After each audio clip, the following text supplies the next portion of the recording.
अच्छा, प्रोविजन के कॉन्सेप्ट को समझने के लिए अगर आप सपोज के यहाँ पर रिसीवेबल्स और प्रोविजन का अकाउंट बना लें तो ये ज्यादा अच्छे से समझ आ सकता है।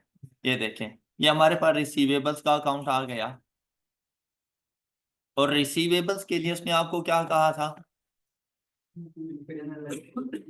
जी? Increase in net trade receivables, कितनी अमाउंट? 100 से। अगर इंक्रीज है तो हमने इसको कैसे रिकॉर्ड किया होगा? Brought down balance nil, carry down balance 100। फिर हमारे पास आ गई हमारे प्रोविजन का account, provision contra asset account, balance brought down on credit side and carried down on debit side। और प्रोविजन के लिए हमें क्या कहा गया? इंक्रीज आया तो ओपनिंग नील एंड क्लोजिंग 140।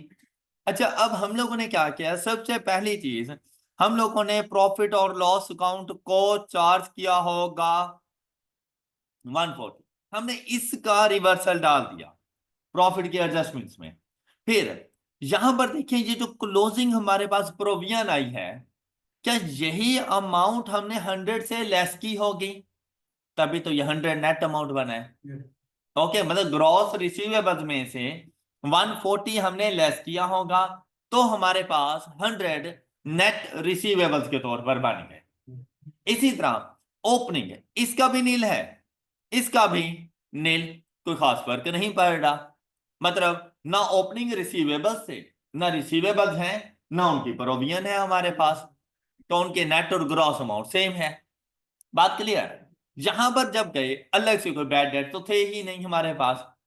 फिर क्या हुआ? इस 100 का अगर ग्रॉस अमाउंट फाइंड करनी हो तो क्या करेंगे? जितनी प्रोविजन का क्लोजिंग बैलेंस है वो इसमें जाकर ऐड कर दो, तो ग्रॉस रिसीवेबल मेरे पास कितने बन जाएंगे? 240। अब अगर आप लोग देखो तो ओपनिंग भी तो ग्रॉस में मौजूद है, मतलब 0 + 0 = 0, क्लोजिंग भी ग्रॉस में मौजूद है। अब इनमें चेंज देखें, हमारे पास कितने का चेंज आ रहा है? Increase in trade receivables by 240। ये वर्किंग कैपिटल चेंजेस में चले जाएंगे और वर्किंग कैपिटल चेंजेस में जाकर 240 आप लोगों ने लेस कर देना है। ये रहा। बात क्लियर? कोई डाउट? ओके है सबको? नेक्स्ट देखें, अगली एडजस्टमेंट हमारे पास आ रही थी। Dividend amounting to ₹700,000 was paid during the year. हमारे पास डिविडेंड का अकाउंट मौजूद था, ये डिविडेंड का अकाउंट आ गया। कहते हैं ड्यूरिंग द ईयर हमने पे किया, तो पे किया होगा तो हमारे पास इसकी वैल्यू क्या बनी होगी? Cash dividend account debit and cash account credit. कितनी अमाउंट? 700। ऐसे ही है ना? तो भाई रिटेन्ड अर्निंग में से कितनी अमाउंट आई हमारे पास? 900। इसका प्रॉफिट से कोई ताल्लुक नहीं होता, डिविडेंड का। डिविडेंड का ताल्लुक किस चीज से होता है? रिटेन अर्निंग से। तो रिटेन अर्निंग के अकाउंट को जाकर हम लोग डेबिट कर देंगे बाय अगेंस्ट डिविडेंड। ऑलराइट, और ये जो 700 है ये चला जाएगा हमारी फाइनेंसिंग एक्टिविटीज में dividend payable. 700 dividend paid, payable नहीं, डिविडेंड पेड। बात clear? Next one is interest and tax expenses for the year. It means that profit और लॉस अकाउंट को चार्ज किया। इंटरेस्ट कितना चार्ज किया? 378। इंटरेस्ट के अकाउंट में जाएं और यहां से आपको मिलेगा इंटरेस्ट। प्रॉफिट और लॉस अकाउंट को जो हमने चार्ज किया वो, अब अगर प्रॉफिट और लॉस अकाउंट को चार्ज किया 378, तो प्रॉफिट में एडजस्टमेंट भी तो होनी चाहिए इसकी। ये 378 की एडजस्टमेंट था। क्लियर? तो हम लोगों ने पे कितना किया होगा during the period? During the period हम लोगों ने पे कितना किया होगा? 328। ऑपरेटिंग एक्सपेंसेस में जाएं, ऑपरेटिंग एक्टिविटीज में, और 328 इंटरेस्ट पेड के तौर पर जाकर रिकॉर्ड कर। क्लियर? नेक्स्ट आपके पास आया टैक्स एक्सपेंस। टैक्स एक्सपेंस का हमारी प्रॉफिट से कोई ताल्लुक नहीं होता, क्योंकि हम लोग प्रॉफिट बिफोर टैक्स ले रहे हैं, तो इसकी एडजस्टमेंट की जरूरत नहीं होती। लेकिन हमने ये देखना है कि हम लोगों ने पे कितना किया। 650 प्रॉफिट और लॉस अकाउंट को चार्ज किया, तो टैक्स के अकाउंट में गए, यहां पर आ जाएगा प्रॉफिट और लॉस 650। तो हम लोगों ने पे कितना किया होगा? 710। टैक्स पेड, ये वाली अमाउंट जाके रिकॉर्ड कर देंगे, टैक्स पेड। बात क्लियर? नेक्स्ट वन इज, कहते हैं trade and other payables as at 31 December 2018 including rupees 950 for purchase of land and building. मतलब लैंड एंड बिल्डिंग में एडिशन हुई, लेकिन वो एडिशन पेएबल के तौर पर कितनी है? 950। और हमारे ट्रेड एंड अदर पेएबल्स का पार्ट है, ट्रेड एंड अदर पेएबल्स में पहले क्या था? इंक्रीज। कब? जब इसमें हम लोग 950 शामिल कर चुके थे, तब हमें 600 का इंक्रीज नजर आया। लेकिन अब जब इसमें से मैं 950 लेस कर दूंगा, तो फिर बेसिकली मुझे इसमें डिक्रीज नजर आएगा, कितने का? 350 का। हम लोग अपने पेएबल्स में से जो पीपीई से रेलेवेंट पेएबल्स होते हैं वो हम लोग लेस कर दिया करते हैं। अब आप ऐसे समझें, जैसे आपका क्लोजिंग बैलेंस है 600 का, इंक्रीज इन ट्रेड पेएबल था ना, तो क्लोजिंग बैलेंस होगा 600 का, उसमें से 950 आपने लेस कर देने हैं। तो जैसे ही आप 950 लेस करेंगे तो आपके पास रिजल्ट आ रहा है -350। तो इट मीन्स दैट जो चीज पहले इंक्रीज हो रही थी वो बेसिकली इंक्रीज नहीं हो रही थी। इंक्रीज वो उस टाइम पर हुई जब इसमें हम लोगों ने आके 950 को ऐड किया, तो उसमें 600 का इंक्रीज आ गया। ऑलराइट, अदरवाइज उसमें 350 का डिक्रीज था। तो आपने जो वर्किंग कैपिटल चेंजेस में लेकर जाना है वो 350 लेकर जाएंगे। Decrease in trade and other payable of ₹350, ये जाकर आप लोग रिकॉर्ड कर। ये बात clear? Next one is, adjustments आपके पास खत्म हो गई। अब आप लोगों ने सिर्फ अपने अकाउंट्स को क्लोज करना है। जैसे ही अकाउंट्स को क्लोज करने के लिए रिटेन अर्निंग के पास आए, कोई और इंफॉर्मेशन नहीं थी, तो आपको यहां से मिलेगा profit after tax which is 2260। इसमें आप लोग देखें कि आपने टैक्स फॉर द ईयर कितना चार्ज किया? 650। आपके पास प्रॉफिट आफ्टर टैक्स कितना है? 2260। इसमें tax for the year add कर दो, 2260 में 650 ऐड कर दो, तो बाकी वैल्यू आपके पास क्या आएगी? प्रॉफिट बिफोर टैक्स 29, ये आ गया 2260। ऐड करेंगे टैक्स, तो प्रॉफिट बिफोर टैक्स आ गया। Okay, next one is retain earning का अकाउंट क्लोज, डिविडेंड का अकाउंट क्लोज, इंटरेस्ट। अब लैंड एंड बिल्डिंग की अगर बात करें तो यहां पर देखें 480 प्लस 2600 इज इक्वल टू 3080। उसमें से 950 लेस कर दें, 2130। ये बैंक टोटल एडिशन इतनी थी, लेकिन उसमें से पे कर चुके हैं 21, और 950 पेएबल के तौर पर मौजूद है।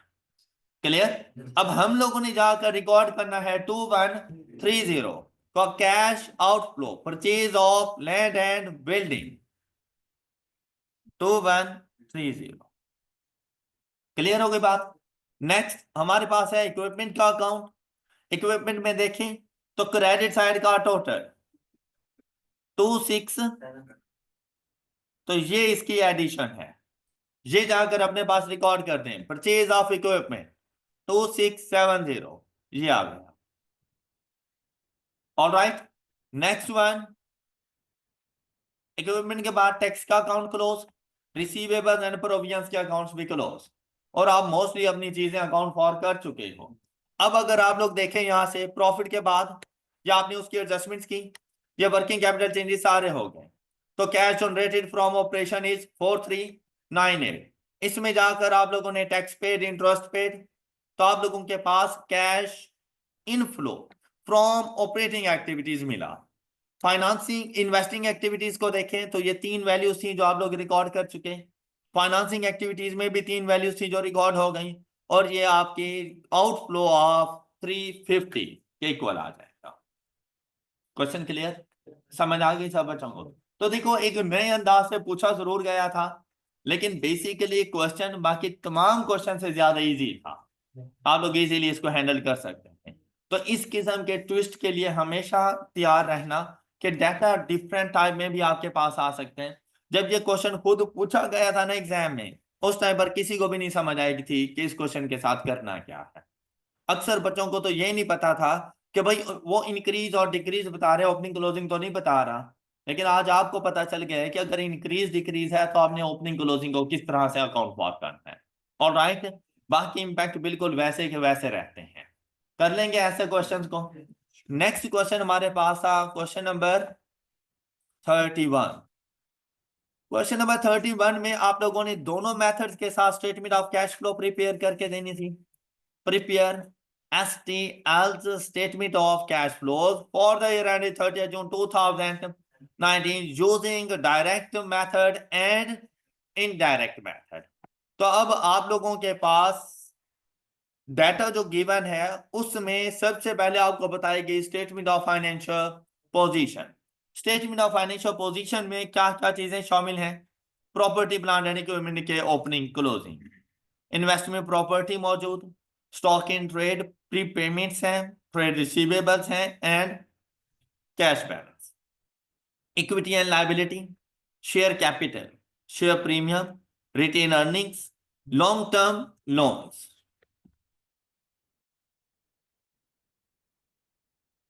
trade payables, advances from customers, accrued liabilities, interest payable, current maturity of long-term loan, and provision for taxation।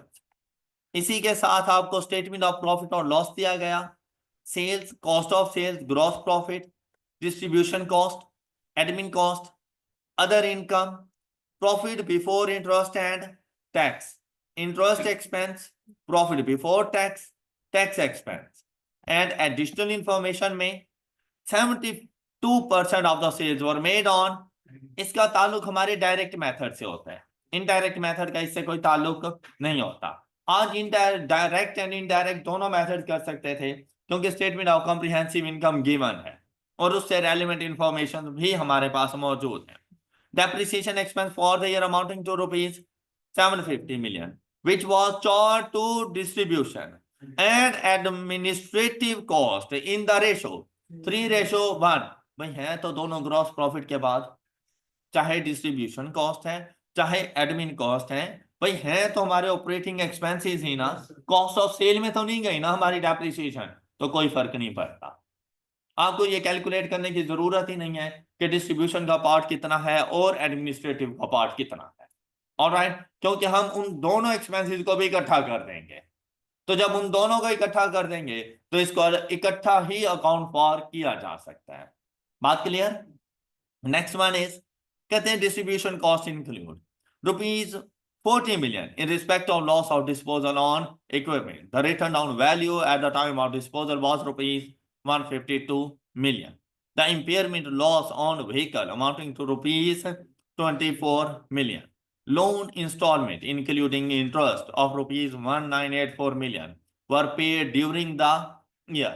Other income comprises of increase in fair value of investment property amounting to rupees 220 million, fair value of investment property, and rent received from investment property amounting to rupees 184 million। During the year, STL issues right shares at premium, और हम लोगों ने cash flow statement बना के देंगे। तो question काफी easy सा क्वेश्चन है, इतना कोई मुश्किल चीज नहीं थी। इजीली अकाउंट फॉर भी कर सकते थे इसको। अब सबसे पहली चीज क्या कि भाई देखें प्रॉफिट गिवन है, हम लोग अगर सपोज सबसे पहले इनडायरेक्ट मेथड की बात करें तो प्रॉफिट आपके पास गिवन, इससे क्वेश्चन का स्टार्ट करेंगे। फिर आप लोग यहां पर जाकर अपने इंटरेस्ट एक्सपेंस का रिवर्सल डाल देंगे, 1 to 1 0 इसमें ऐड कर देंगे आप लोग। ऑलराइट, अच्छा जैसे ही आप लोगों ने इसको ऐड कर दिया उसके बाद आप लोगों ने आना था और अपने पास डेप्रिसिएशन एक्सपेंस इसका रिवर्सल डाल देना था। अब यहां पर देखें जो इनकम स्टेटमेंट है रुपीज इन मिलियन, एडजस्टमेंट्स में भी मिलियन, तो मतलब मैं सिंपली 750 लेके चला जाऊंगा। ये बात क्लियर। इनडायरेक्ट मेथड में हम लोग सबसे पहले प्रॉफिट उठाएंगे। प्रॉफिट की वैल्यू हमारे पास क्या आ रही थी, 4657। इसमें ये डेप्रिसिएशन आ गई। ऑलराइट, साथ में फाइनेंस कॉस्ट। ऑलराइट, अच्छा फिर देखें नेक्स्ट एडजस्टमेंट क्या आ सकती हैं। डिस्ट्रीब्यूशन कॉस्ट में हमें कहता है 40 मिलियन का लॉस है, तो जाएंगे 40 मिलियन ये हम लोग ऐड कर देंगे। साथ में देखें उस एसिड की WDV कितनी थी और 40 मिलियन का लॉस है, तो हमें सेल प्रोसीड्स कितनी मिली होंगी। तो हमें sale proceeds on disposal of equipment 112, loss है तो रिटर्न ऑन वैल्यू में से लॉस को माइनस कर दो, तो 152 का एसिड हम लोगों ने सेल किया होगा 112 पर।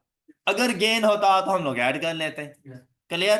तो ये जो 112 है ये हमारे पास जाएगा हमारी इन्वेस्टिंग एक्टिविटीज में, और 40 का जो लॉस है हमारे प्रॉफिट में एडजस्ट हो जाएगा, ऐड कर देंगे। बात क्लियर हो गई। नेक्स्ट वन इज कहते हैं इंपेयरमेंट लॉस है, तो इंपेयरमेंट लॉस में बिल्कुल वैसे ही ट्रीट होता है जैसे हम लोग डेप्रिसिएशन एक्सपेंस कर रहे होते हैं। डेप्रिसिएशन एक्सपेंस का अगर रिवर्सल डाल दिया है तो इंपेयरमेंट लॉस का भी रिवर्सल डाल देंगे 24। जी ऑलराइट। जी नेक्स्ट हमारे पास आएगा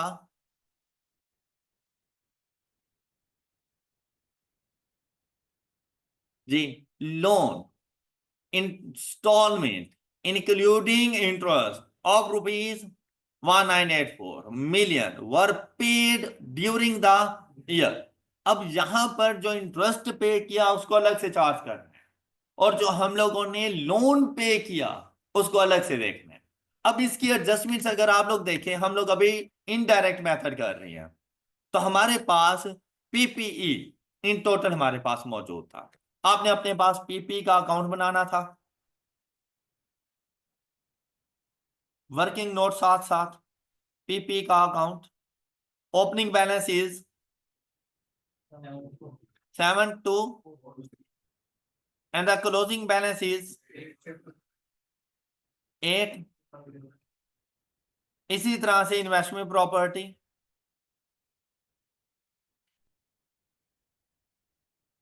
opening account 1120 and the closing is 1800। फिर हमारे पास अभी हम लोग बात कर रहे थे इंटरेस्ट की, तो यहां से देखो आ रहा है हमारे पास इंटरेस्ट पेएबल।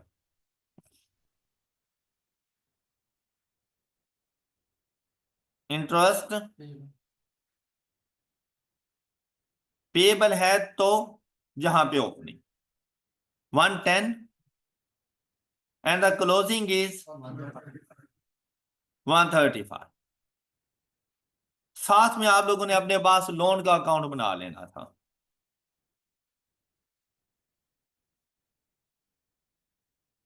अच्छा जब लोन का अकाउंट बनाने लगे तो इसका जो आप लोगों ने ओपनिंग बैलेंस रखना है वो सिर्फ और सिर्फ लॉन्ग टर्म लोन नहीं रखना, इसकी करंट मैच्योरिटी भी साथ में लेकर आनी है। Current maturity of long term loan loan का ही पार्ट बनेगा, उसको वर्किंग कैपिटल चेंजेस का पार्ट ना बना देना। तो यहां पर देखें 6523 plus 700 is equal to 7223 and the balance carried down is 6024 plus 850, 6874, ये है आपके पास लोन की अमाउंट। अच्छा अब देखें, interest charge to income statement कितना, इंटरेस्ट एक्सपेंस 1210, ये इंटरेस्ट अकाउंट में लेकर गए, प्रॉफिट और लॉस अकाउंट 12, तो आप लोगों ने पे कितना किया होगा, interest paid during the year कितना, 11, ये चला जाएगा कैश फ्लो स्टेटमेंट में, ऑपरेटिंग एक्टिविटीज में इंटरेस्ट पेड 1185। बात क्लियर। अच्छा अब अगर यहां पे गौर करें तो आप लोगों ने टोटल इंस्टॉलमेंट कितनी पे की, इसमें इंटरेस्ट पेड भी शामिल है, तो 1984 में से 1184 लेस कर देंगे, तो आप लोगों ने जो इंस्टॉलमेंट पे की उसमें प्रिंसिपल अमाउंट आप लोगों ने कितनी जाके पे की,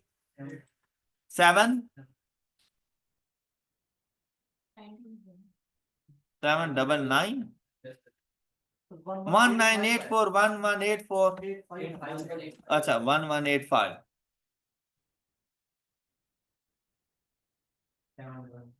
799, तो प्रिंसिपल अमाउंट पे कितनी की, 799, इसके अगेंस्ट आपकी लायबिलिटी कम हो गई होगी, ये चला जाएगा आप लोगों के पास आपकी फाइनेंसिंग एक्टिविटी में, लोन पेड 799, ये बात समझ आ गई। अच्छा अब देखें यहां पर, जैसे ही ये लोन पे कर दिया तो क्या ये लोन का अकाउंट इक्वल हुआ, डेबिट क्रेडिट इक्वल हुए, नहीं, डेबिट साइड का टोटल कितना आ रहा है आपके पास, 7673, तो यहां पर भी 76, तो इधर देखें 450 का डिफरेंस, तो ये डिफरेंस क्या शो कर रहा है, ड्यूरिंग द ईयर हम लोगों ने लोन रिसीव भी किया है, अगर पे किया तो ड्यूरिंग द पीरियड हम लोगों ने लोन रिसीव भी किया, सिर्फ यही एक एडजस्टमेंट थी जिस पे अच्छा खासा फोकस था, बस, मतलब डायरेक्ट कोई भी इंफॉर्मेशन गिवन नहीं थी। तो यहां पर आप लोगों ने मोस्टली चीजें बैलेंसिंग वैल्यू के तौर पे फाइंड करनी थी, तो 799 लोन आपने रीपेमेंट की, and proceeds of loan of ₹450, ये पॉजिटिव वैल्यू के तौर पर फाइनेंसिंग एक्टिविटीज में रिकॉर्ड कर, ओके हो गई बात, किसी को डाउट, सब बच्चों को ये एडजस्टमेंट समझ आ गई जी। नेक्स्ट देखें, अगली एडजस्टमेंट है other income, comprise of increase in fair value of investment property amounting to rupees, अब increase in fair value of investing property, ये देखो ये 220 इंक्रीज हो गया ड्यू टू, तो फेयर वैल्यू में इंक्रीज इनकम स्टेटमेंट को चार्ज करते हैं, ऐसे ही है ना, तो वहां पर जाकर हम इसको लेस कर देंगे, ये 220, नहीं ये इधर, ये वाला, ये 220 हम लोगों ने लेस कर दिया, fair value increase in investment property, हम लोगों ने इनकम स्टेटमेंट को चार्ज करना होता है, तो हम लोगों ने यहां पर आकर इसको लेस कर दिया, ये बात समझ आ गई। साथ में कहते हैं मजीद जो इंक्रीज आया वो हमारे पास 184 की रेंटल इनकम है, rent received from investment property amounting to rupees, हमने rent received from investment property, हमने इसका भी जाकर इसमें रिवर्सल रिकॉर्ड कर दिया 184, ऑलराइट। अच्छा अब इधर देखें, तो क्या रेंट या अदर इनकम से रेलिवेंट कोई इंफॉर्मेशन गिवन है मजीद,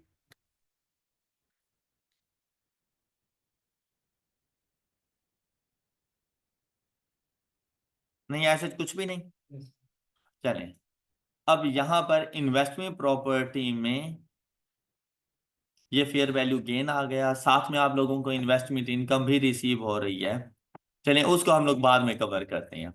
अच्छा अब आपके पास क्या क्या चीज रह गई इसमें, during the year as issues right shares at premium, तो इसके लिए आप लोग देखें आपके पास शेयर कैपिटल, साथ में शेयर प्रीमियम। तो जब आपने इसका अकाउंट बनाना हो तो ये ओपनिंग बनेगा आपके पास, 3450 plus 1240, the total is 4690, and 4650 plus 1600, 62, increase in share capital and share premium of rupees 15, ये आप लोगों के राइट शेयर इशू है। कहां पर जाएंगे? Financing activities, 1560। क्लियर? अच्छा, अब देखें next, retained earnings. Retained earnings में भी चेंज है। अब अगर रिटेन अर्निंग का अकाउंट बनाए हम लोग अपने पास, रिटेन अर्निंग की नेचर क्या होती है? Credit nature. लेकिन अब अगर आप इधर थोड़ा सा गौर करें तो ये वैल्यू आपको क्या नजर आ रही है? ब्रैकेट्स। क्या मतलब? बेसिकली ये कैमुलेटेड प्रॉफिट्स नहीं है, ये कैमुलेटेड लॉसेस हैं। लॉसेस हैं तो अपना ओपनिंग कौन सी साइड पर देंगे? डेबिट साइड पर 655। ये एक और ट्विस्ट था कि अक्सर स्टूडेंट इसको यहां पर ही लिख देते हैं क्रेडिट साइड पर, हालांकि अब ये डेबिट साइड पे चला जाएगा। लेकिन जो बैलेंस कैरी डाउन है वो अपनी जगह पर ही रहेगा। क्यों? क्योंकि ये पॉजिटिव वैल्यू थी। कितनी अमाउंट? 1652, 1652। अब देखिए आपके पास प्रॉफिट कितना आया? Profit after tax 3507। हाँ जी, इसमें किसी किस्म की कोई और एडजस्टमेंट नहीं। तो फिर देखें डेबिट साइड पर डिविडेंड अमाउंट कितनी आ रही है जी? तो 1200 का हम लोगों ने डिविडेंड अनाउंस किया। अब ये 1200 ही कैश फ्लो स्टेटमेंट में ना लेकर जाना, अब बैलेंस शीट में देखना कि कहीं डिविडेंड पेएबल आपको नजर आ रहा है, कहीं पर आपको डिविडेंड पेएबल नजर आ रहा है? नहीं। तो फिर सेम अमाउंट जितनी हम लोगों ने अनाउंस की उतनी ही पे कर दी है। ऑलराइट, और ये चली जाएगी फाइनेंसिंग एक्टिविटीज में 12। हाँ जी, किसी को कोई इशू? सारी इंफॉर्मेशन, सारी चीजें सही से ठीक से समझ आ रही हैं? गुड। अच्छा जी, अब नेक्स्ट नेक्स्ट हमारे पास रह गया टैक्स की इंफॉर्मेशन। टैक्स के लिए अकाउंट ओपन करें।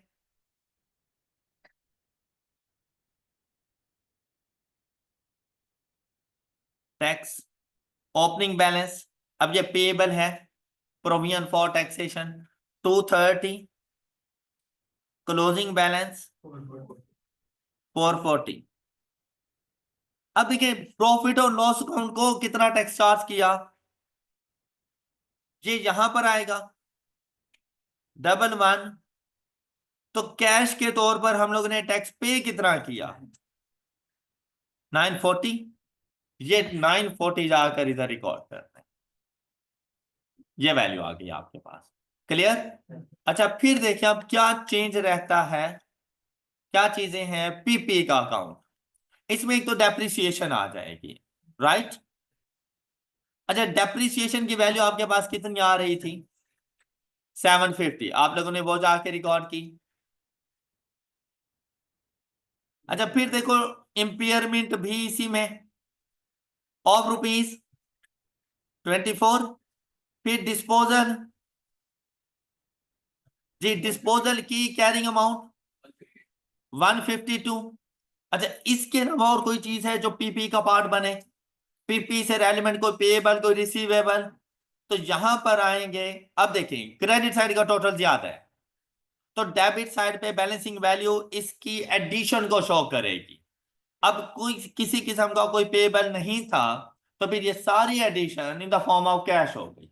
अमाउंट क्या आ रही है हमारे पास जी? 2241। ये हम लोगों ने जाकर इन्वेस्टिंग एक्टिविटीज में परचेज ऑफ पीपीई रिकॉर्ड करना है। 2241। क्लियर? अच्छा, फिर देखिए हमारे पास इन्वेस्टमेंट प्रॉपर्टी, ओपनिंग क्लोजिंग, ये फेयर वैल्यू गेन था, किसी किस्म का डिस्पोजल नहीं हुआ इन्वेस्टमेंट प्रॉपर्टी में। क्या डेबिट और क्रेडिट एक दूसरे के इक्वल हैं? नहीं, डेबिट साइड पर डेफिसिट है। कितनी अमाउंट का? 460। क्या शो करेगा? Purchase of investment property. इससे रेलिवेंट भी कोई पेबल हमें शो नहीं हुआ, तो मतलब हम लोगों ने 460 ही पे कर दिया। ये भी हमारे पास आएगा हमारी इन्वेस्टिंग एक्टिविटीज में 460। ये बात क्लियर? अच्छा देखिए भाई, इन्वेस्टमेंट प्रॉपर्टी का return, return on investment property investing activities का ही पार्ट बनना चाहिए। जब आपने इन्वेस्टमेंट प्रॉपर्टी में इंक्रीज या डिक्रीज, परचेज या डिस्पोजल को अकाउंट फॉर करते हो इन्वेस्टिंग प्रॉपर्टी में, तो इसके ऊपर अगर किसी किस्म का कोई रिटर्न आपको मिलता है तो वो भी इन्वेस्टिंग एक्टिविटीज का ही पार्ट बने। यही वजह थी कि हम लोगों ने उसको प्रॉफिट्स की एडजस्टमेंट्स में रिवर्सल डाला और उसको रिकॉर्ड कर दिया rent received from investment property in investing activities। इसकी जगह ये बनती थी, इसको इसीलिए हम लोगों ने प्रॉफिट्स में से रिवर्सल के तौर पे रिकॉर्ड, हालांकि इसमें कोई वो नहीं था, 184 ही रिसीव किया हुआ था और इसमें कोई रिसीवेबल वगैरह भी नहीं था, 184 ही आना चाहिए था। लेकिन सिर्फ फर्क क्या था कि इसको प्रॉफिट्स में नहीं रिकॉर्ड करना, इसको हम लोगों ने डिविडेंड्स की तरह, इंटरेस्ट की तरह बिल्कुल सेपरेट लेके चलना था। इसी वजह से हमने इसको अलग कर दिया था प्रॉफिट में से। क्या मेरी बात समझ आ गई सब बच्चों को? क्लियर? नेक्स्ट वन इज, अब देखिए आपका लोन का अकाउंट, इंटरेस्ट का अकाउंट, इन्वेस्टमेंट प्रॉपर्टी का अकाउंट, यहां से retain earnings, tax, each and everything complete. अब आप लोग इधर आ जाएं और वर्किंग कैपिटल चेंजेस देखेंगे आप लोग। वर्किंग कैपिटल चेंजेस में सबसे पहले स्टॉक इन ट्रेड 45 से 4800, 300 इंक्रीज है, हम लोग माइनस कर देंगे। प्री पेमेंट्स, अब कुछ नहीं बताया गया किस चीज से रेलिवेंट है, तो मतलब एक्सपेंसिस से रेलिवेंट है, एक्सपेंसिस प्रीपेड है। 268 से 184 पर आ गए, तो इसमें हमें डिक्रीज नजर आया, कितनी अमाउंट का? 84 का डिक्रीज है, हम ऐड करेंगे। फिर ट्रेड रिसीवेबल्स, किसी किस्म की कोई प्रोविजन की कोई बात नहीं की गई और ना ही इसमें किसी किस्म की कोई एडजस्टमेंट की बात की गई, तो 200 का इंक्रीज हम लोग लेस कर देंगे। ये हमारे पास opening cash and cash equivalent और ये हमारे पास closing cash and cash equivalent operating activities का पार्ट बन रहे हैं। यहां पर कैश एंड कैश इक्विवेलेंट आ गए 480 एंड 194, और प्रॉफिट्स की एडजस्टमेंट्स में ये देखिए, ये इन्वेंट्रीज, प्रीपेमेंट्स, ट्रेड रिसीवेबल्स। किसी को डाउट? अच्छा नेक्स्ट हम लोग चलेंगे लायबिलिटीज की तरफ। लायबिलिटीज में 5390 and 3422 decrease in liabilities of rupees 1968, decrease है तो लेस करेंगे। एडवांस फ्रॉम कस्टमर लायबिलिटी ही है, 40 से 250, 210 का इंक्रीज ऐड कर देंगे। एक्रूड लायबिलिटीज, अब इसके बारे में भी कुछ नहीं है, तो मतलब फॉर एक्सपेंसेस हैं, वर्किंग कैपिटल चेंजेस का पार्ट बनेगी। 180 से 310 पे चले गए, 130 का इंक्रीज, ऐसे ही है ना? फिर इंटरेस्ट पेएबल अकाउंट फॉर हो चुका, लॉन्ग लॉन्ग टर्म लोन की करंट मेजोरिटी ये भी अकाउंट फॉर हो चुकी है, एंड टैक्सेशन भी अकाउंट फॉर हो चुका। तो ये तीन अमाउंट्स हैं जो हम लोगों ने जाके रिकॉर्ड करनी है एज वर्किंग कैपिटल चेंजेस, ये तीन अमाउंट्स। ओके होगी बात? अच्छा, प्रॉफिट को जैसे ही एडजस्ट किया तो कैश जनरेटेड फ्रॉम ऑपरेशंस आपको मिलेगा 4233, इसमें इंटरेस्ट एंड टैक्स पेड को आपने एडजस्ट किया, 4233 आ गया। तो आपके पास ऑपरेटिंग एक्टिविटीज से कैश इनफ्लो मिला 2108 का, जहां से आपकी इन्वेस्टिंग एक्टिविटीज भी कंप्लीट हो चुकी हैं और आप लोगों की फाइनेंसिंग एक्टिविटीज भी कंप्लीट हो चुकी हैं और इनका नेट बैलेंस आपके कैश एंड कैश इक्विवेलेंट्स के इक्वल आ गया। Any problem?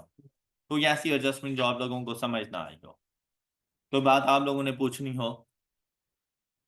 All clear?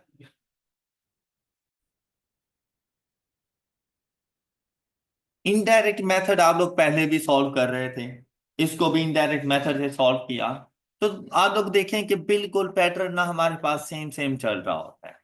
अब अगर हम लोग डायरेक्ट मेथड से सेम क्वेश्चन सॉल्व करना चाहें, तो मैंने आपसे कहा था कि ना तो फाइनेंसिंग एक्टिविटी में कोई फर्क पड़ता है, ना ही आप लोगों को फर्क पड़ेगा, और ना ही फर्क पड़ता है कैश जनरेटेड फ्रॉम ऑपरेशंस के बाद वाले पोर्शन पर। Okay, cash generated from operations के बाद टैक्स पेड, इंटरेस्ट पेड, उस पर भी कोई फर्क नहीं पड़ता। जो फर्क पड़ता है ना, इवन के कैश जनरेटेड फ्रॉम ऑपरेशन की वैल्यू पर भी नहीं पड़ता, दोनों से सेम आएगी, सिर्फ उनके रूट्स में फर्क है, उनकी कैलकुलेशन में फर्क है। क्यों? इनडायरेक्ट मेथड में हम लोग प्रॉफिट से स्टार्ट करते हैं, जबकि डायरेक्ट मेथड में हमें ना कुछ अकाउंट्स बनाने पड़ते हैं। उन कुछ अकाउंट्स में, जो अकाउंट्स हमारे पास शामिल हैं, उनमें हमारे पास हमारे रिसीवेबल्स का अकाउंट, हमारी इन्वेंट्री का अकाउंट, हमारे पेएबल्स का अकाउंट, और साथ में एक्सपेंसेस के अकाउंट। ये चार मैंडेटरी अकाउंट्स हैं। हाँ, इसके अलावा कोई अदर इनकम वगैरह है तो अदर इनकम का अकाउंट आप अलग से बना सकते हैं अपने पास। ओके, हो गई बात? अच्छा, अब देखो हम लोगों ने कैसे इसको लेके चलना है। चार अकाउंट्स बनाने हम लोगों ने अपने पास।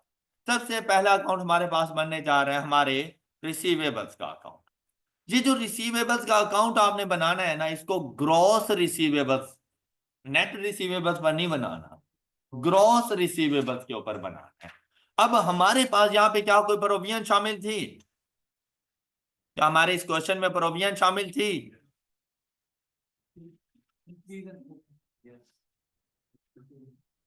ट्रेड रिसीवेबल्स, और ट्रेड रिसीवेबल्स के देखें ओपनिंग एंड क्लोजिंग, किसी किस्म की कोई प्रोविजन नहीं थी क्वेश्चन। 3600 ओपनिंग एंड 3800 क्लोजिंग,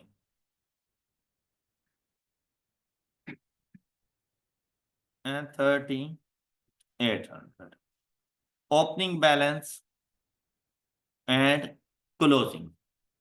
उसके बाद आप लोगों ने अपने पास बनाना है inventory account, opening and closing. Opening inventory is 4500 and the closing is 4800.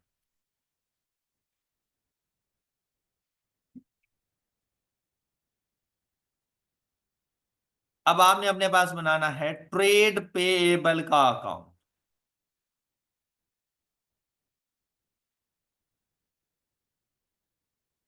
Opening balance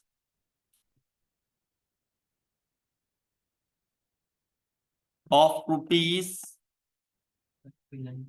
trade payable 5390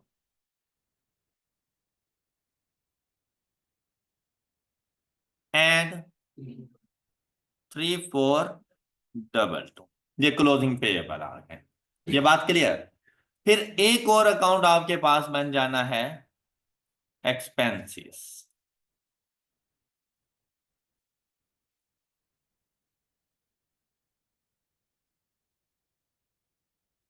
expense account. Expense account में अगर आप लोग देखें तो आपको प्री पेमेंट्स भी नजर आ रही हैं और आपको एक्रूवल्स भी नजर आ रही हैं, तो मतलब आपको दोनों ही ओपनिंग मिलेंगे और दोनों ही क्लोजिंग बैलेंसेस हैं। सबसे पहले हम लोग देख लेते हैं अपने pre payments. Pre payments of rupees 268 and 184, 268 and accrued expenses, accrued liabilities 180 and 310, 180 and 310, ये आप लोगों ने रिकॉर्ड कर दी। ये बात क्लियर है? अच्छा, इसके बाद देखें सबसे पहले आएंगे ट्रेड रिसीवेबल्स के अकाउंट के पास। ट्रेड रिसीवेबल्स के अकाउंट का ताल्लुक आपकी सेल्स के साथ है, और सेल्स चाहें तो मुकम्मल सेल्स यहां पे लिख दें, तो कैश एंड क्रेडिट दोनों से जितना पैसा आएगा बैलेंसिंग वैल्यू के तौर पर वही आ जाएगा। अदरवाइज उसने आपसे कहा था कि टोटल सेल्स का 72% क्रेडिट सेल्स है, तो आपने क्या करना है कि 29700 multiplied by which is equal to 21384। अब आप देखें क्या किसी किस्म का कोई बैड डेट हुआ, क्या किसी किस्म का कोई डिस्काउंट, कोई सेल्स रिटर्न वगैरह, नथिंग। लेकिन एक बात आप देखें कि ट्रेड रिसीवेबल्स आपके पास एडवांस अमाउंट मौजूद थी, एडवांसेस फ्रॉम कस्टमर्स, तो वो भी रिसीवेबल्स के अकाउंट का ही पार्ट बनेंगे। ऑलराइट, अब देखिए इसका ओपनिंग कितना है आपके पास 40 एंड क्लोजिंग 250, तो ओपनिंग आ जाएगा इधर 40, क्लोजिंग 250। अब आपने यहां पर देखनी है कैश की अमाउंट। अब डेबिट साइड का टोटल करें, उसमें से लेस करें 40 एंड 3800, तो देखिए cash received from debtors amount क्या आएगी आपके पास जी 21394, ये amount plus 21394 plus cash sales, और कैश सेल्स कितनी है 29700 multiplied by 28%, the value is जी cash received from customer is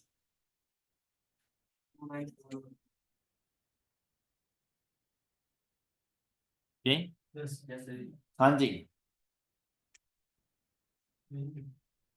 calculate ही नहीं की 29710 कैश रिसीव्ड फ्रॉम कस्टमर।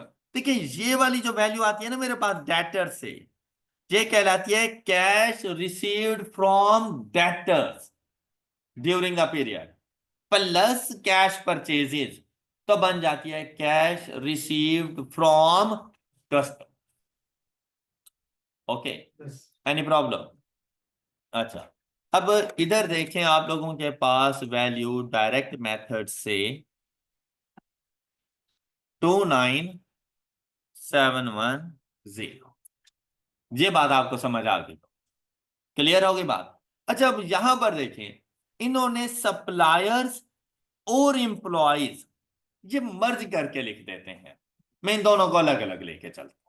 मैं सप्लायर्स की कैलकुलेशन अलग से करूंगा एंड एम्प्लॉइज से बेसिकली मुराद है फॉर एक्सपेंसेस, मैं उनकी कैलकुलेशन अलग करता हूं, तो मेरा काम ज्यादा इजी हो जाता है। अभी मेरा सारा फोकस रहेगा सिर्फ सप्लायर्स के ऊपर।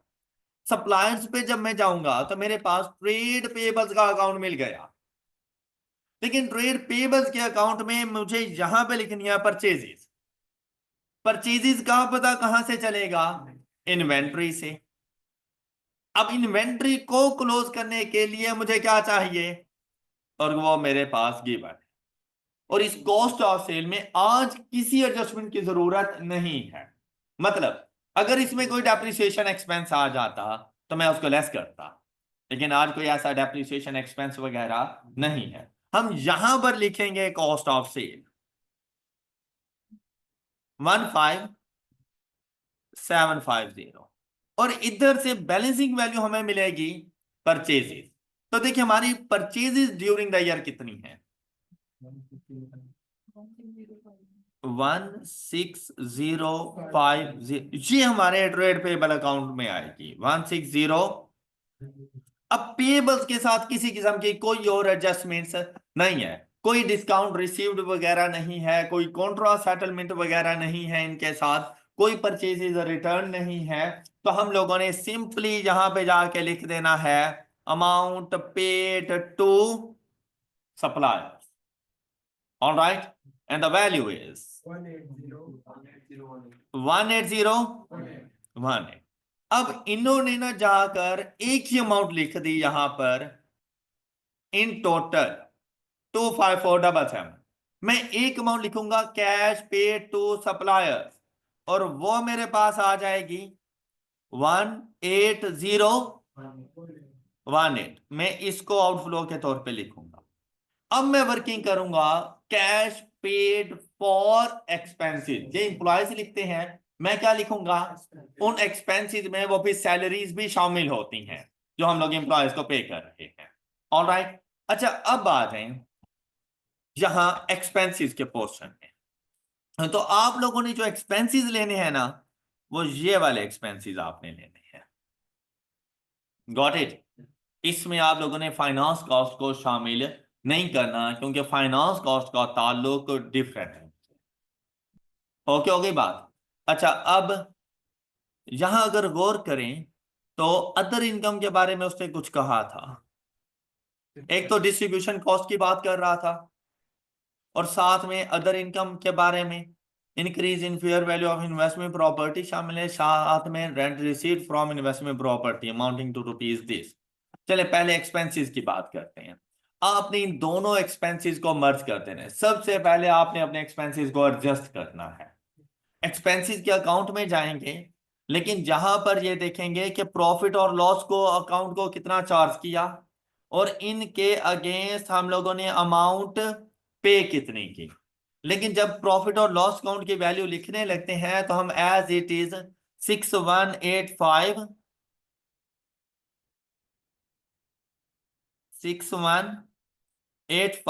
एंड 2302, मतलब यहां पे आप लिख देंगे डिस्ट्रीब्यूशन कॉस्ट एंड एडमिन, इन दोनों को आपने मर्ज कर दिया।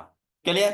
अब आपने अपने एक्सपेंसेस को एडजस्ट करना है अगेंस्ट नॉन कैश एक्सपेंसेस। अब उनमें सबसे पहला एक्सपेंस कौन सा आपके पास आ जाएगा? डेप्रिसिएशन। इन दोनों में शामिल है, आपको अलग अलग करने की जरूरत नहीं है। आप सिंपली 750 इसमें से लेस कर दो डेप्रिसिएशन। ओके, अभी और चीजें आएंगी साथ में इसके आ जाएगी आपके पास इंपेयरमेंट की बात हुई थी 24, यहां पर ये 24 की इंपेयरमेंट, ये भी लेस कर दो। साथ में इधर देखें, कहते हैं 40 मिलियन का लॉस शामिल है, वो भी इसमें से लेस। पहले लॉस है, आपने ऐड किया हुआ था एक्सपेंसेस में, अब लेस कर दो लॉस। जी, ये बात क्लियर? नहीं समझ आई? नेक्स्ट देखें, लोन की इंस्टॉलमेंट और इसका ताल्लुक ये तो इंटरेस्ट से है, और इंटरेस्ट फाइनेंस कॉस्ट में चला गया, उसका हमारे डिस्ट्रीब्यूशन एंड एडमिन एक्सपेंसेस से कोई ताल्लुक नहीं है।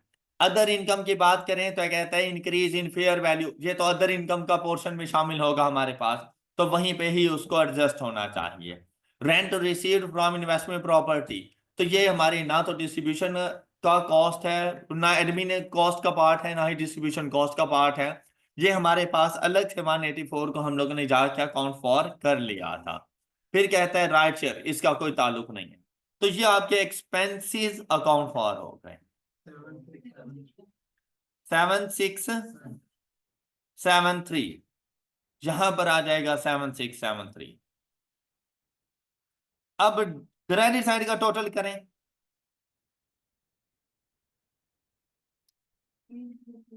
इसमें से 268 एंड 310 लेस करें, 7459। ये हमने एक्सपेंसेस के लिए अमाउंट पे की, 7459 एक्सपेंसेस के लिए पे की। ये इस तरह से जाके रिकॉर्ड करो, तो देखिए दोनों का टोटल क्या हो गया है।